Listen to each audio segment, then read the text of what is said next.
Hi, everyone. Well, I don't know if this happens for you, but every once in a while, Facebook will suggest people that I might want to contact. So I always read their profile first and I think, oh, that sounds fun. Maybe they would like to be on my show.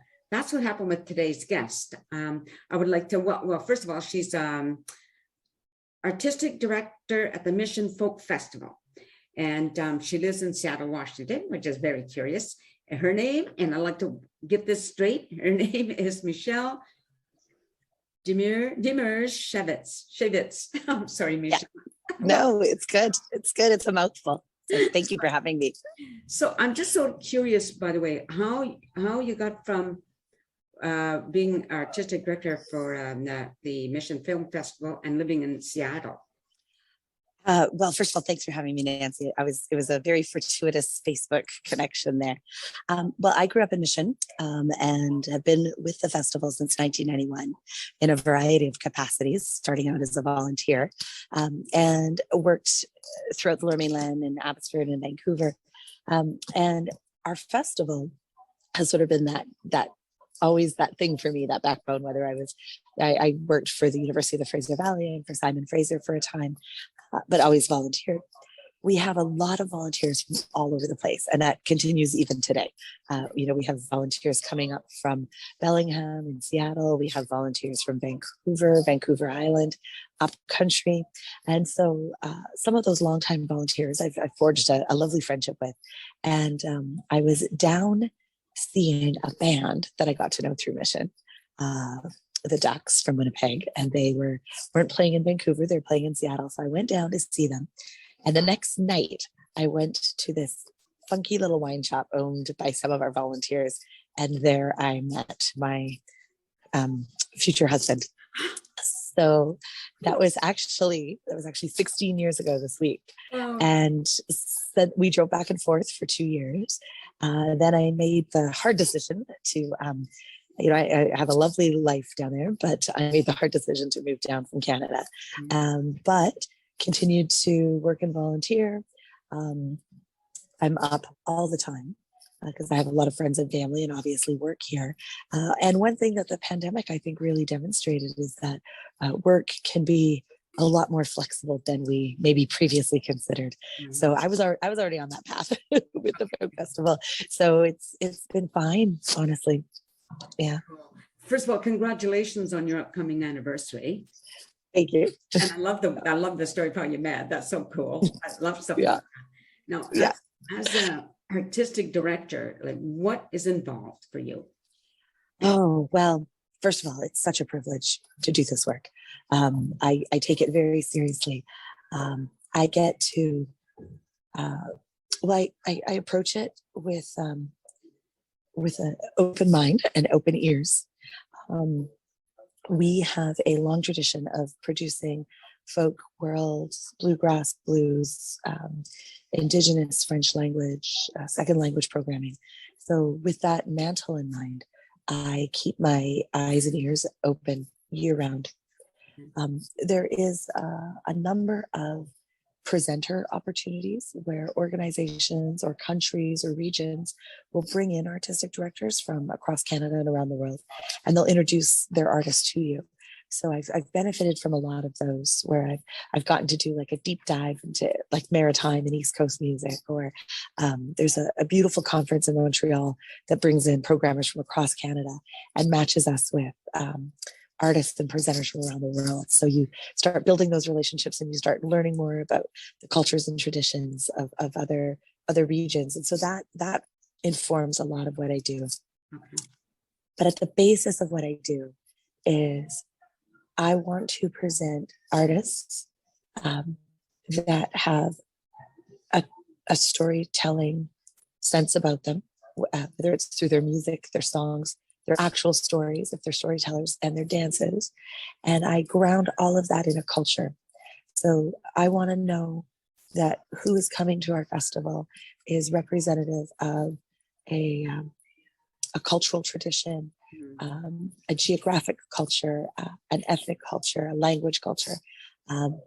And because I think that when an artist is grounded in a particular art form or tradition or culture, that really resonates with our audiences. Our audiences are quite discerning, so I can't pull a fast one on them. Yeah, I consider it a real honor to do that work. Nice. So who would be one of the artists from that, let's say, the furthest away that came to the festival? Well, I mean, my predecessor, Francis, who was the founder of our festival and my mentor and a brilliant, brilliant man. I mean, he brought artists from far, far away. Like we had Tibetan artists, and one of my favorite ones was Ivor from the Faroe Islands, way up north. This year, I'm excited that we have three artists coming. Three international artists coming. One is coming from Estonia, a group called Palup. They are they're magical. They play traditional Estonian instruments and do looping. So it's a really interesting mix of culture and technology. We have a group coming from Chile, and they match traditional Chilean music with some sort of jazz and funk sensibilities. And then we have a group from Taiwan that I'm really excited about. Their name is Kanatal, and they are actually indigenous people from Taiwan. So they perform with the indigenous instruments and sing in both Taiwanese and their traditional languages. So I'm excited to partner them with some of our Canadian indigenous artists and see what kind of collaborations can come to light. Oh my gosh, that sounds so exciting. Yeah, I'm really excited. Yes. So when does the festival when does the folk festival, I was going to say film festival, take place? We always aim for the fourth weekend of July. So this year we are July 22nd, 3rd, and 4th. We take place in the Fraser River Heritage Park, which is located overlooking the Fraser River in Mission. Now we are very grateful to be able to continue our work in the park. We have been there for all 35 years of our festival. Well, the last two, we did them digitally. Okay. In light of the acknowledgement of the bodies found at residential schools across Canada, we recognize that the Fraser River Heritage Park is it's a sacred space. Yeah. It really, really is. It is the site of the original residential school in Mission. Right. It is the site of terrible acts of violence against our Indigenous community and the Indigenous community and Indigenous children. We are in conversation with our community partners from the Indigenous communities. We take place on the unceded traditional territory of the Stoney peoples. And in particular, we work with the Lacamo, Katsi, Masqueam, Kwantlen First Nations. We, as an organization, we are committed to the principles as set out by the Truth and Reconciliation Commission. And it is essential to us as an organization, as our volunteers, me, that we remain in right relation. So we get a lot of things wrong, but we are committed to working to get them right. And so you'll see on our weekend, we always begin with the traditional welcome, and we usually do that welcome with the Lacamo people and Jason and Alice Thompson and their families. We have an artist in residence this year, Ronnie Dean Harris. He's from the Katsi First Nation, and he is exploring placemaking and space as it relates to both the people that came here first, but also how that space and time has changed, and the name place conundrum, where all of the places that we know have names before we knew their names. Right. And so sort of exploring that.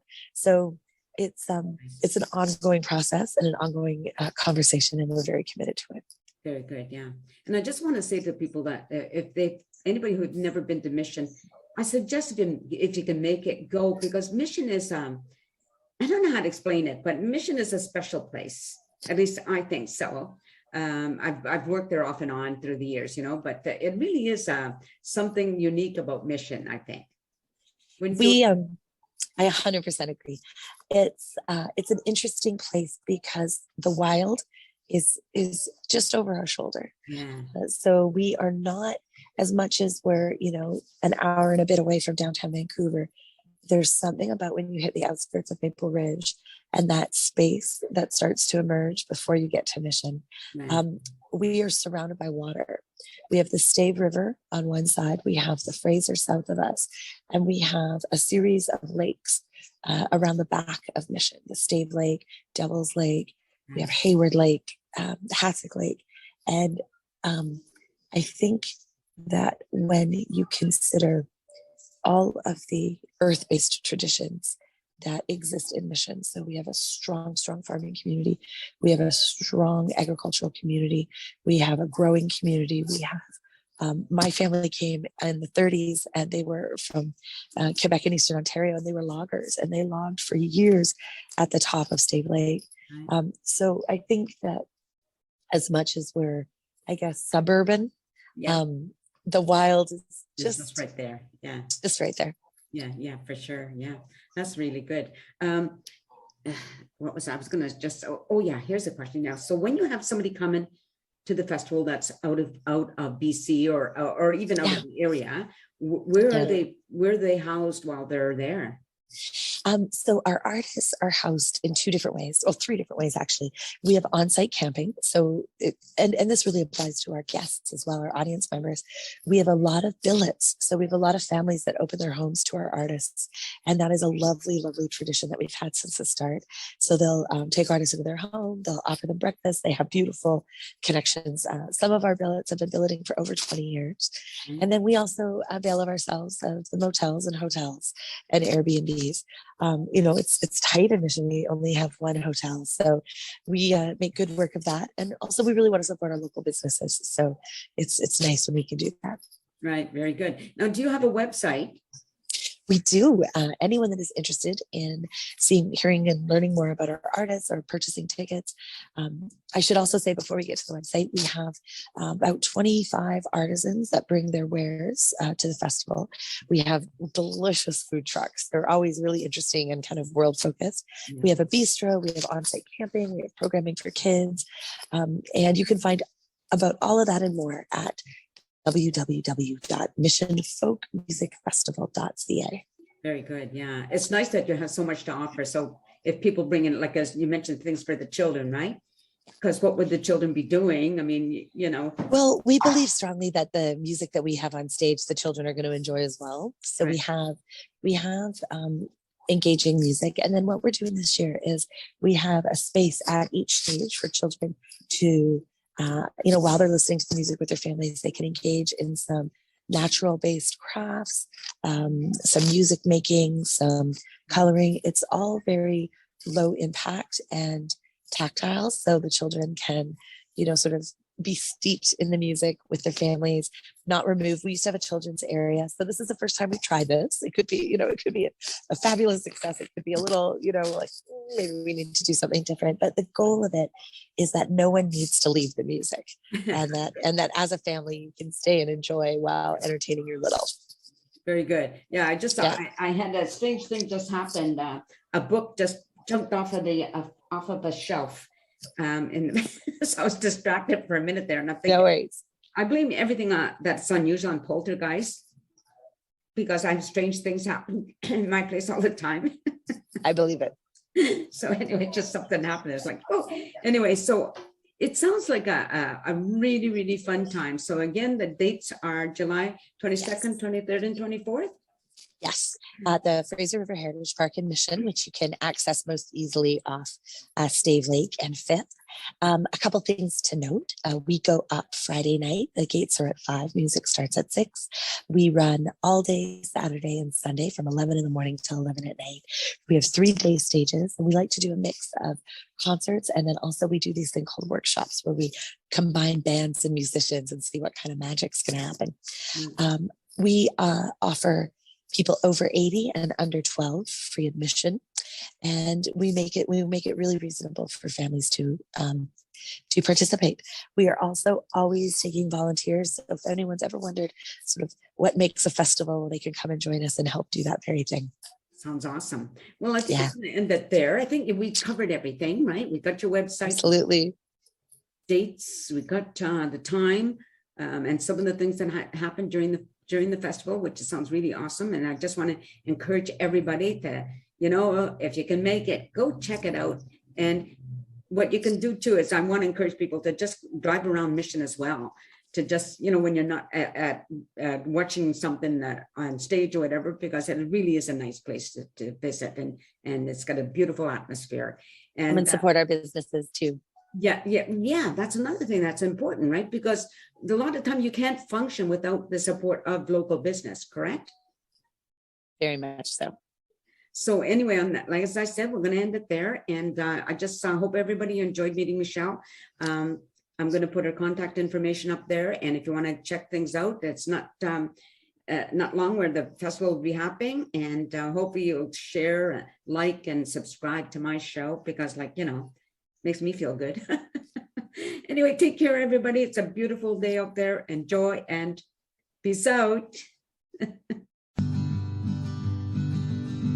A sense of community, Chilliwack's a place to be. A sense of community where you're free.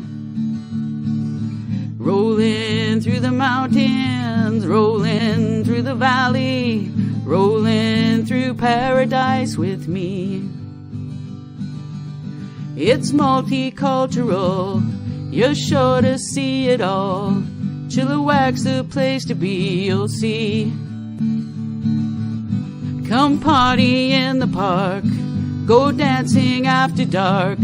Chilliwack's a place to be, you'll see.